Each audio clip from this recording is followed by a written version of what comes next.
اعوذ باللہ من الشیطان الرجیم بسم اللہ الرحمن الرحیم۔ سورہ نحل آیات نمبر 120 تا 128۔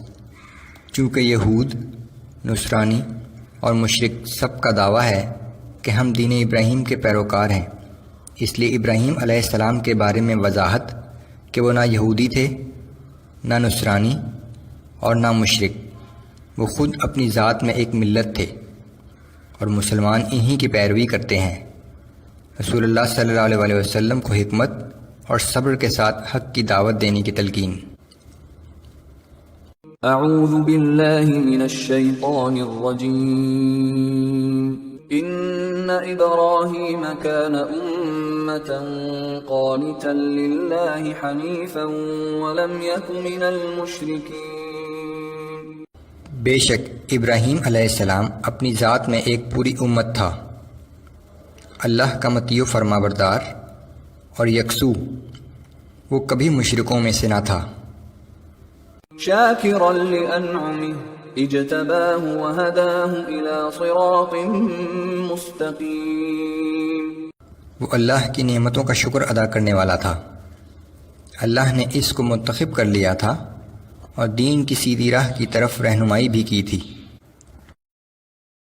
وآتیناہ فی الدنیا حسنة وإنہ فی الآخرة لمن الصالحین۔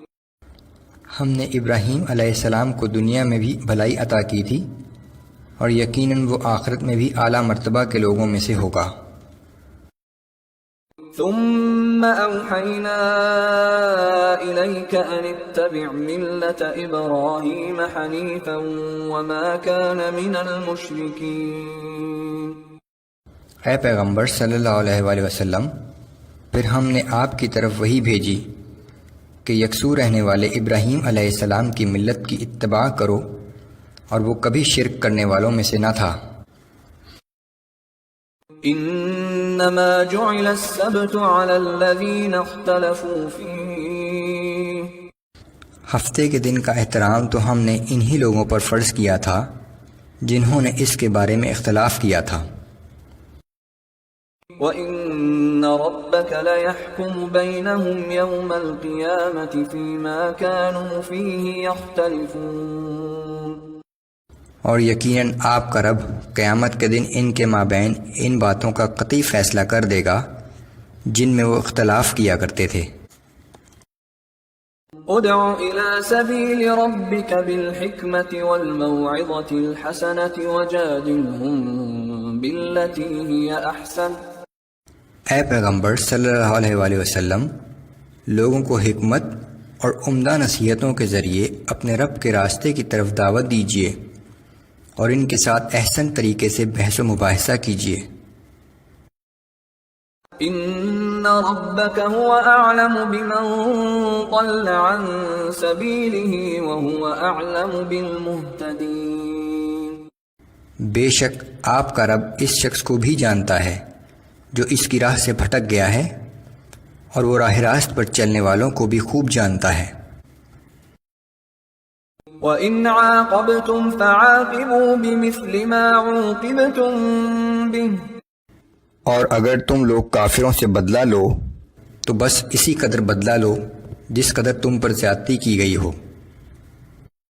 وَلَئِن صَبَرْتُمْ لَهُوَ خَيْرٌ لِلصَّابِرِينَ۔ لیکن اگر تم صبر کرو تو یقیناً یہ صبر کرنے والوں کے حق میں بہت بہتر ہے۔ وَاصْبِرْ وَمَا صَبْرُكَ إِلَّا بِاللَّهِ وَلَا تَحْزَنْ عَلَيْهِمْ وَلَا تَكُ فِي ضَيْقٍ مِّمَّا يَمْكُرُونَ۔ اے پیغمبر صلی اللہ علیہ وآلہ وسلم، آپ تو صبر ہی سے کام لیجئے، اور آپ کا صبر کرنا بھی اللہ ہی توفیق سے ہے، اور آپ ان لوگوں کی مخالفت پر غمگین نہ ہوں اور نہ ہی ان کے مکر و فریب پر اپنا دل تنگ کریں۔ ان اللہ مع الذین اتقوا والذین هم محسنون۔ بے شک اللہ ان لوگوں کے ساتھ ہوتا ہے جو گناہوں سے بچتے ہیں اور نیک روش اختیار کرتے ہیں۔ یہ ہدایات مکہ میں اس دور سے متعلق ہیں جب مسلمان اپنے مخالفوں کے درمیان گھرے ہوئے تھے۔ ہجرت کے بعد جب مسلمانوں کی باقاعدہ حکومت قائم ہوئی تو جہاد کی اجازت دی گئی۔